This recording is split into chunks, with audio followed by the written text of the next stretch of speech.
Alors, j'ai grandi en Bourgogne, dans une ferme au milieu de la nature. Et je pense que ça a beaucoup nourri mon imaginaire. Je crois que l'écriture est partie de là. J'ai été très seule dans mon enfance, dans une espèce de solitude heureuse, une enfance sauvage.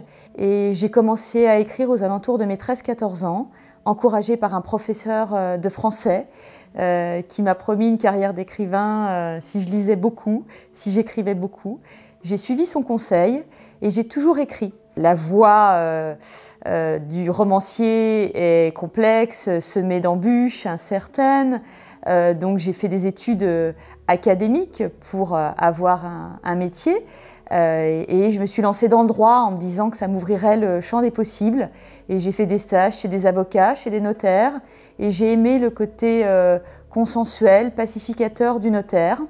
Et donc j'ai exercé ce métier pendant 10 ans, tout en continuant à écrire à côté. Quand j'ai arrêté d'être notaire, j'ai pas du tout pensé à écrire sur le notariat.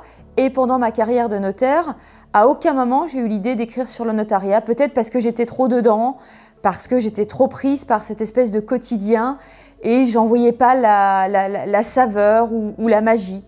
Et c'est en prenant du recul, en voyageant, en racontant un peu mes histoires de notaire à des gens que j'ai pu rencontrer dans mes voyages, que je me suis rendu compte de tout le potentiel romanesque de ce métier et de ce que j'avais pu vivre d'extraordinairement humain dans ce métier.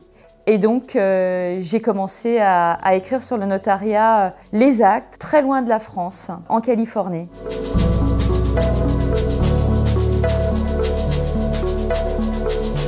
Non, trilogie. J'ai toujours pensé cette grande fresque en 3 livres, dans une sorte de triptyque. Elle est notaire assistante dans une étude de la rue de la Paix à Paris. Elle a déjà travaillé dans une étude pendant 5 ans. Elle arrive dans cette nouvelle étude pleine d'espoir en imaginant qu'elle va pouvoir progresser dans cette étude et peut-être devenir un jour associée. Courageuse, combattante, passionnée. Absolument. Il y a bien sûr eu quelques réticences, mais dans l'ensemble, que ce soit les notaires ou les employés du notariat, ont vraiment adhéré, se sont amusés, se sont emparés du livre. Je reçois beaucoup de messages où on me dit, donc pour certaines femmes, qu'on se reconnaît dans Claire.